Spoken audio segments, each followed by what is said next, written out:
grab, switch on, throw. That's it. 3 steps. Yeah, that's it. Those are the instructions. Just imagine you're standing in a field. You're holding a device. It's roughly the size of an American football. Okay. And you follow those 3 simple steps, almost primal, really. Okay. And within 2 seconds, literally, 1, 2, that object is gone. Just gone. It's hurtling through the air at 250 kilometers per hour, and it's autonomously hunting a target up to 60 kilometers away. It's a terrifyingly efficient image, isn't it? It sounds like something out of, I don't know, a sci-fi novel or a very intense video game. It really does. But we aren't talking about fiction today. We are looking at a very real, very specific piece of technology. Welcome back to the deep dive. So today we're unpacking a specification report. This one dropped on March 30, 2025. And it comes from a site called Eponymous Weapons Watch, or EWW. And for those who might not follow the niche world of defense watchdogs, AEWW is a site maintained by the Future of Life Institute, which is a key detail, and we're definitely going to circle back to that. Because the Future of Life Institute, they don't usually track gadget specs for hobbyists. No, they don't. They track existential risks. So the fact that they are flagging this specific device, well, it tells you something about the implications here. Exactly. They track things that change the game. And the subject of this report, the PS killer Kamikaze, or PSK for short, seems to fit that description perfectly. It's manufactured by a U.S. startup called XDOWN. And that name alone, PS killer, is pretty aggressive. It is. But what really grabbed me and why I wanted to do this deep dive is the classification. I mean, I've seen a lot of drone specs. Usually it's UAV or maybe loitering munition. Right. Standard terms. But this report, it explicitly categorizes this thing as a smart explosive. And that nomenclature, it really matters. Smart explosive. It suggests we aren't talking about a vehicle that carries a weapon. We're talking about a weapon that has learned how to fly. Exactly. It's a subtle difference, but it explains everything about the numbers we're about to look at. And those numbers. Look, I consider myself pretty good at mental math. But when I first saw the physical specifications, I honestly thought there was a typo. I know the feeling. I had to read it twice. I literally refreshed the page. You're talking about the weight ratios. I am absolutely talking about the weight ratios. So let's start with the form factor. The headlines cited in the report describe this as football-sized. Right, so you can visualize that. Easy to hold in one hand. Compact. Yep. Portable. And the report lists the total system weight at 0.8 kilograms. That's what? Roughly 1.7 pounds. Very light. Okay, very light. But then, right below that, it lists the max payload. Which is 0.77 kilograms. 0.77 kilograms. Okay, so let's do the quick napkin math here. If the whole thing weighs 800 grams. And the explosive payload is 770 of those grams. That leaves 30 grams for everything else. 30 grams. 30 grams. Yeah. What was that? The weight of a standard AA battery. A slice of bread. It's incredibly small. And that 30 grams has to somehow account for the airframe, the wings, the motor, the battery, the flight computer, all the sensors, and the communications gear. How is that even remotely possible? I mean, from an engineering standpoint, I've built model airplanes. You need structure. You need wings that don't just snap. And this is the million-dollar question, right? Is where you have to look at this with a bit of technical skepticism mixed with awe. Right. In traditional aviation, we talk about empty weight fraction. For a fighter jet, maybe 30% of the weight is structure and engine. For a normal drone, it's usually higher, maybe 50, 60%. Because you need a rigid frame, you need heavy motors, you need big batteries to lift the actual payload. But here, the ratio is totally inverted. It is 96% payload. It's practically a flying warhead. Which implies one of two things. Either XDOWN has, discovered a new form of physics, which seems unlikely. Yeah, likely. Or the design philosophy is just radically different from anything we've seen before. It suggests the structure is the explosive itself. Wait, explain what you mean by that. You're saying the bomb itself is the fuselage. Potentially. I mean, think about it. Explosives, like plastic explosives, can be cast into pretty rigid shapes. Okay. So if you cast high-density explosive material into that football shape with, say, pop-out fins, you don't really need an internal skeleton.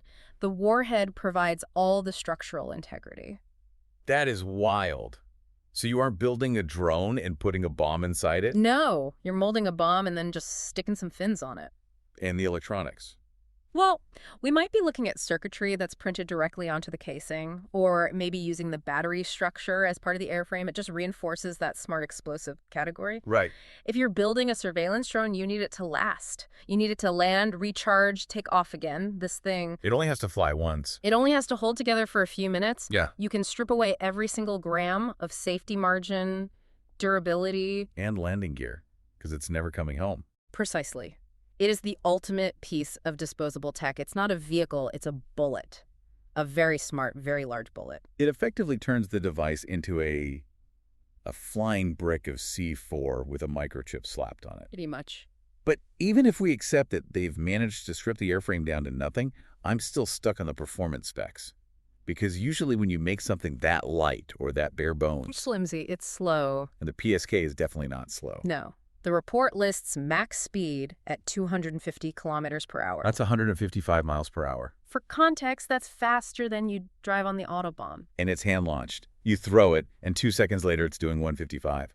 The G-force on the internal components must be immense. It would be violent for sure. And think about the aerodynamics. A football shape isn't exactly a glider. Not at all. It's not a lifting body like a wing. So to keep something that small, that dense, and that unaerodynamic in the air at that speed, you can't rely on gliding. You need brute force thrust. A lot of it. Which brings us to the engine. What kind of motor fits in our imaginary 30-gram allowance and pushes a football to 250 clicks? Right, along with the computer and sensors. A standard electric propeller seems unlikely to generate that kind of thrust-to-weight ratio instantly, not without a massive battery. So could it be a rocket? Like a mini rocket? It's possible, maybe a hybrid system. Perhaps a small solid fuel rocket for the initial boost, the throw phase, and then an electric sustainer. Or just an incredibly high RPM electric ducted fan that's just running at 100% capacity. Because, again, it doesn't need to last long. It just needs to burn hard and fast. Okay, burn hard and fast makes sense for a sprint. But that brings us to the one data point in the report that makes me doubt the whole sprint theory. The range? The reach, 60 kilometers. Yes. Max operating distance reach, 60 kilometers. So, okay, let's do the math again.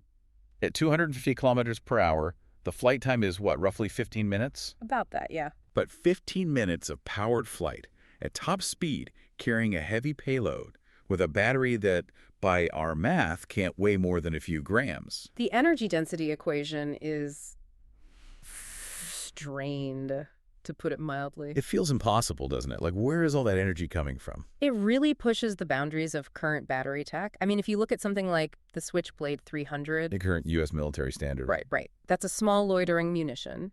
It weighs about 2.5 kilograms, so 3 times the weight of the PSK.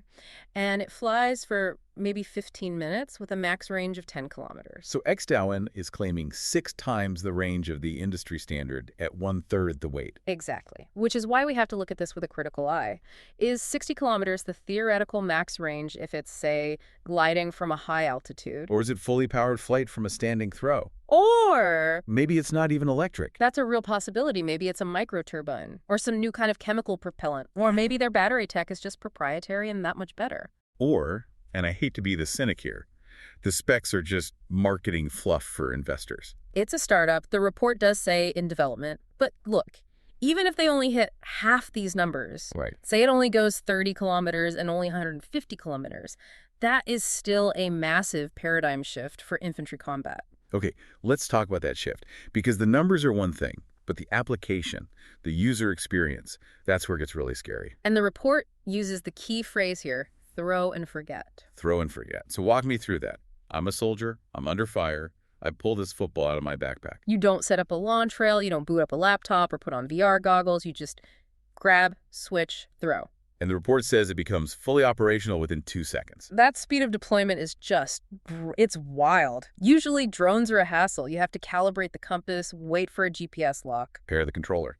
This skips all that. And the forget part is even more significant. Throw and forget implies that once it leaves your hand, you're done. You're not the pilot anymore. You're just the launch platform. Right.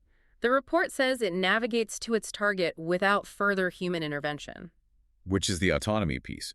In those 2 seconds, the system has to stabilize, orient itself, lock onto a target, and then calculate a flight path. And it has to do all of that while accelerating to 250 kilometers. Contrast that with how we usually see drone warfare. We see these videos of guys with Xbox controllers guiding FPV drones into tank hatches. It takes immense skill. It's like playing a high-speed video game where if you crash, you lose. It takes skill, and more importantly, it takes your full focus. If you're piloting a drone, you're combat ineffective for anything else. You're staring at a screen.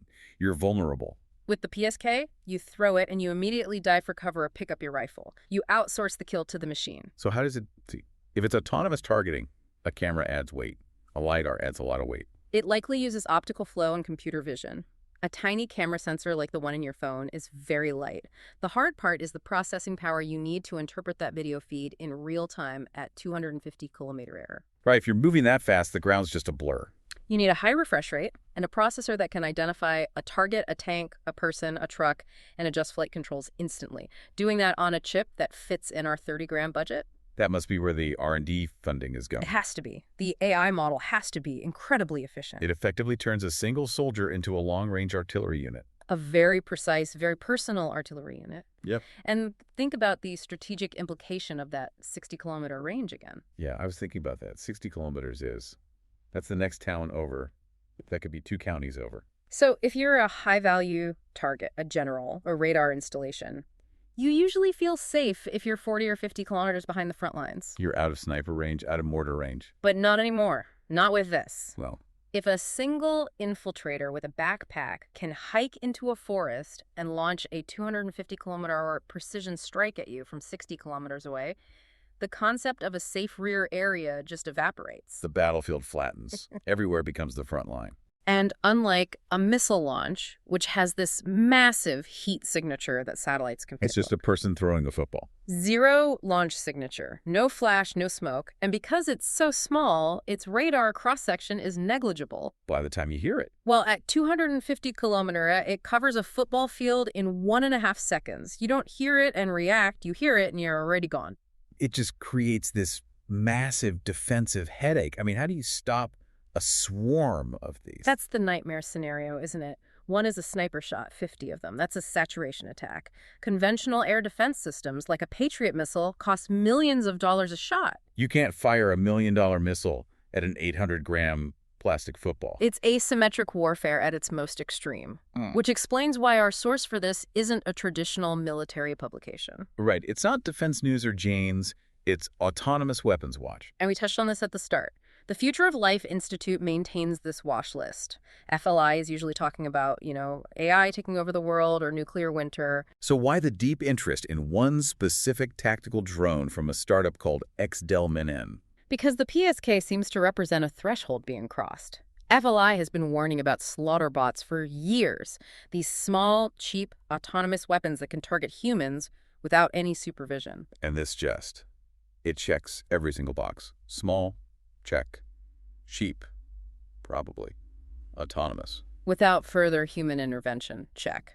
The FLI isn't looking at this because they care about the aerodynamics. They're looking at it because of the decision loop. The decision loop. If the PSK is truly throw and forget, it means the algorithm is making the final call on terminal guidance. It's the one deciding, yes, that shape is the target, I am engaging. There's no human pressing the fire button at the last second.